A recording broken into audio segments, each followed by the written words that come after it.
Chapter 35 Tested and Never Found Wanting. Kaka Mahajani's friend and master, Bandra Insomnia case, Bala Patil Nyaskar. This chapter also continues with the subject of the importance and effectiveness of the Udi. It also gives two cases in which Baba was tested and not found wanting. These cases will be taken up first. Preliminary in spiritual matters or endeavors, sectarianism is the greatest bar to our progress. Those who believe that God is without form are heard saying that to believe that God is with the form is an illusion and that the saints are only human beings. Then why should they bow down their heads before them and offer dakshina? Persons belonging to other sects will also raise objections and say, why should they bow and offer allegiance to other saints? Leaving their own gurus, similar objections regarding Sai Baba were heard before and even now. Some said that when they went to Shirdi, Baba asked for dakshina from them. Is it good that saints should collect money in this fashion? If they do so, where is their sainthood? But there are many instances where men went to Shirdi to scoff but remained there to pray. Two such instances are given below. Kaka Mahajani's friend. A friend of Kaka Mahajani was a worshipper of Nirgun, God without form, and was averse to idolatry. Out of curiosity, he agreed to go to Shirdi with Kaka Mahajani on two conditions, namely that he would neither bow down to Baba nor pay him any dakshina. Kaka agreed to these conditions and they both left Mumbai on a Saturday night and reached Shirdi the next morning.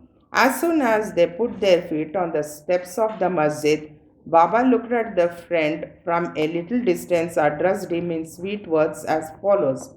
Oh, welcome, sir. The tone in which he uttered these words was a very peculiar one. It exactly resembled the tone of the friend's father. It reminded him of his departed father and sent a thrill through his body. What an enchanting power that tone had! Being surprised, the friend said, this is no doubt the voice of my father. Then he at once went up and, forgetting his resolution, placed his head upon Baba's feet. Then Baba asked for dakshina twice, once in the morning and again at noon, at the time of their taking leave, but he asked it from Kaka only and not from the friend. The latter whispered to Kaka, Baba asked for dakshina from you twice. I am with you. Why does he ignore me? You ask Baba yourself, was Kaka's reply. Baba asked Kaka what his friend was whispering. Then the friend asked Baba himself whether he should pay any dakshina. Baba replied, you had no mind to pay, so you were not asked. But if you want to pay now, you may. Then the friend paid rupees 17 as dakshina, the same amount the Kaka paid. Baba then addressed him within a few words of advice. You destroy the telly's wall sense of difference between us so that we can see and meet each other face to face. Then Baba allowed them to leave. Though the weather was cloudy and rough, Baba assured them of their safe journey and both of them reached Mumbai safely. When he reached home and opened the door and windows of his house, he found two sparrows dead on the ground and one just flying out through a window. He thought that if he had left the windows open, two sparrows would have been saved, but thought again that they had met their lot and that Baba had sent him back soon just to save the third sparrow. Kaka Mahajani's master. Kaka was the manager in the firm of Thakur Dharamse Jetabai, a solicitor of Mumbai. Both the master and the manager were on intimate terms. Mr. Thakur knew that Kaka would often go to Shirdi, stay there for some days, and return. When Baba permitted him, out of curiosity, Mr. Thakur decided to go to Shirdi with Kaka during Shimga holidays. As Kaka's return was uncertain, he took another man with him. for his company. The three started together, and Kaka bought two sheets of raisins on the way for presentation to Baba. They reached Shirdi in due time and went to the masjid for darshan. Baba Sahib Tarkat was also there, and Mr. Thakur asked him why he came there for darshan. Tarkat replied, Mr. Thakur asked him if miracles took place there.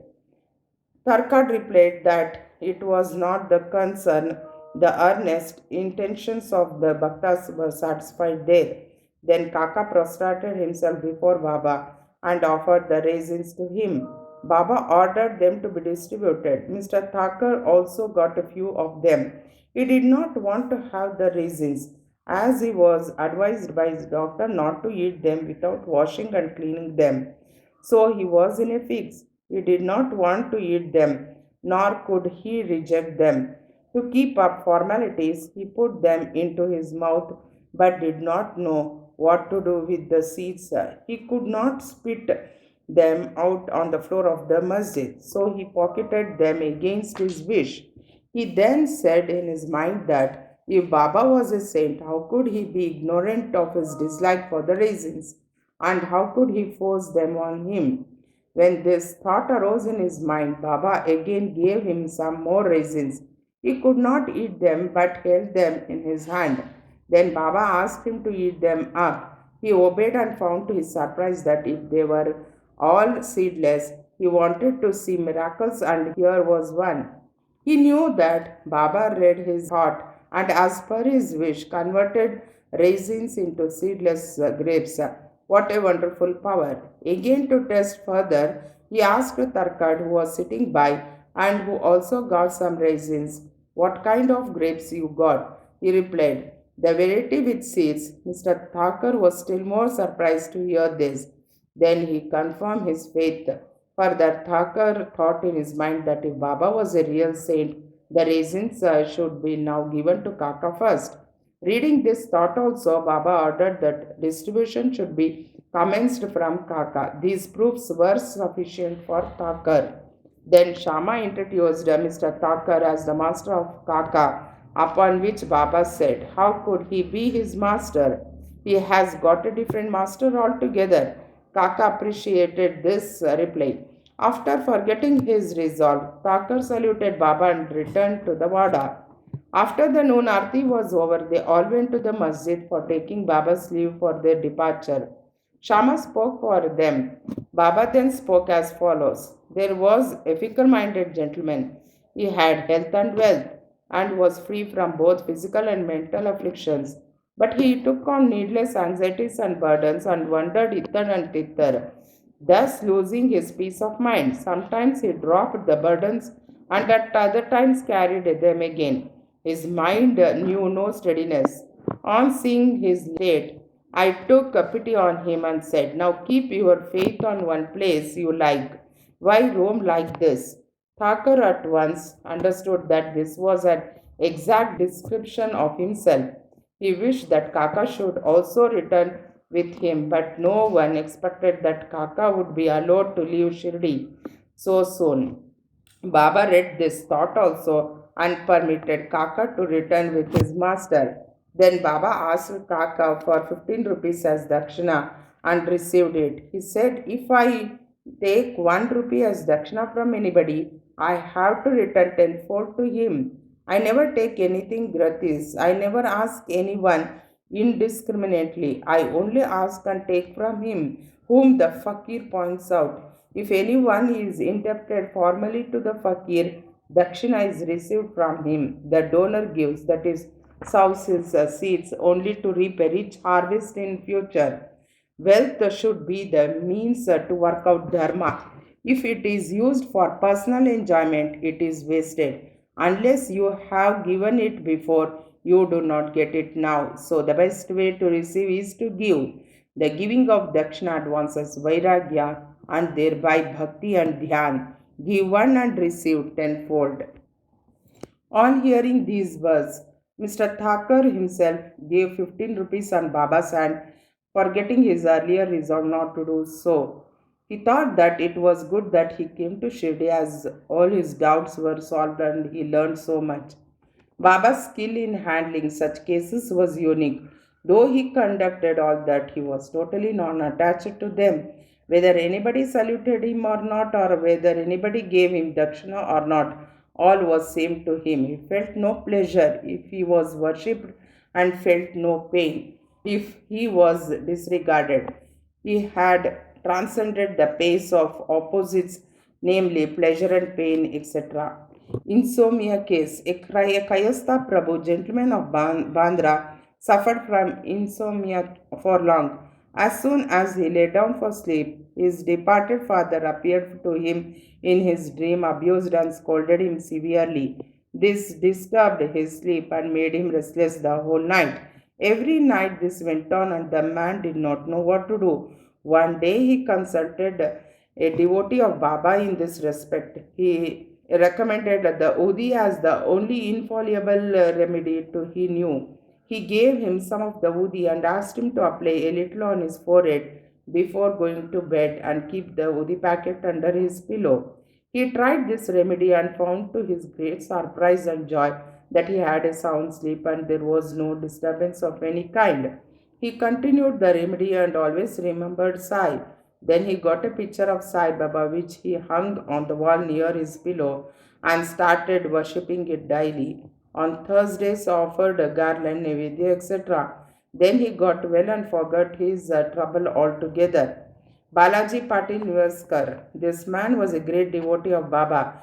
He rendered excellent and selfless service. Every day he swept and kept clean all the passages and streets in Shirdi, through which Baba passed in his daily routine. After him, this work was done equally well by another devotee, Radhakrishna Mai, and after her by Abdullah. When Balaji reaped his corn every year, he brought the whole quantity and presented it to it, Baba. He returned with what Baba gave him back and maintained himself and his family with it. This course was followed by him for many years and after him by his son also. Power and efficiency of Udi. Once it happened that on Balaji's death anniversary, a certain number of guests were invited and the dinner was prepared for them. But at dinner time, it was found that thrice the number of people invited turned up. Mrs. Newaskar was in a fix. She thought that the food would not suffice for the people assembled, and if it fell short, the honor of the family would be at stake. Her mother in law comforted her by saying, "Don't be afraid. It is not ours, but Sai's food. Cover every vessel with cloth, putting some udi in it, and serve from the same without opening it. Sai will save us from ignominy." She did as she was advised, and it was found to their surprise and joy that not only did the food suffice for all, but plenty of it remained after serving. As one feels intentionally, so he realizes accordingly, was proved in this case. Sai appearing as serpent. Once Raghu Patil of Shirdi went to Balaji Patil at Niyas. That evening he found that a serpent entered the cowshed hissing. All the cattle were afraid and became restless. The inmates of the house were frightened, but Balaji thought that it was Sai who appeared in his house as a serpent. Without being afraid in the least, he brought a cup of milk and placing it before the serpent said, "Baba, why do you hiss like this? Do you want to frighten us? Take this cup of milk and drink it with a calm mind." Saying this, he sat down close by. The other members were frightened and did not know what to do.